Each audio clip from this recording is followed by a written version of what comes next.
அங்காளம்மனாய சரணம். ஃப்ரெண்ட்ஸ், குரு பகவான் எந்த இடத்துல பிளேஸ்மெண்ட் ஆயிருக்காரோ அந்த இடத்த பலகீனமாக்கிடுவார். பட் எந்த இடத்துல பார்வை பார்க்குறாரோ அந்த இடத்த பலிஷ்டமாக்கிடுவார். அந்த இடத்த பவர்ஃபுல் ஆக்கிடுவார்.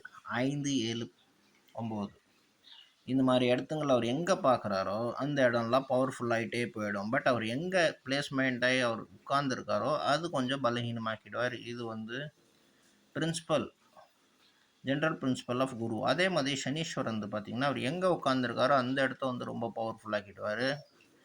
அண்ட் அந்த இடத்த பவர்ஃபுல்லாக்கி அவர் பார்க்குற அவர் உட்காந்து 7th இடத்துல பிளேஸ்மெண்ட் ஆகிருக்காருன்னா அந்த இடம் மட்டும் கொஞ்சம் பலகீனமாக்குவார்னு சாஸ்திரம் சொல்லுது.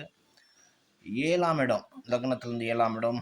பட் அது 7ஆம் இடமும் எந்த வீடுன்னு பார்க்கணும், எவ்வளோ டிகிரின்னு பார்க்கணும், நிறைய விஷயங்கள் பார்க்கணும். இது ஜென்ரல் கான்செப்ட்டு. பட் அதே மாதிரி அவரோட பார்வைங்களுக்கும் பவர் கொடுத்துருவார். எந்த இடத்துல உட்காந்து சனீஸ்வரன் அவர் பார்வைகள் பார்க்குறாரோ அந்த பார்வை மூலியமாக அந்த ஜாதகனுக்கு நல்ல எனர்ஜி கொடுப்பாரு, நல்ல சக்ஸஸ் கொடுப்பாரு. ஸோ இந்த கிரகங்களோட அமைப்பு என்னன்னா, இந்த ஒரு கிரகம் சனீஸ்வரன் எங்கே உட்கார்றாரோ அந்த வீடை பவர்ஃபுல்லாக்கிடுவார். இவர் எங்கே உட்கார்றாரோ குரு பகவான் அந்த வீடை பலகீனமாக்கிடுவார். இவர் பார்வைக்கு தான் பவர். ஸோ இந்த மாதிரி ஜாதகத்தை நம்ம அனலைஸ் பண்ணோம்.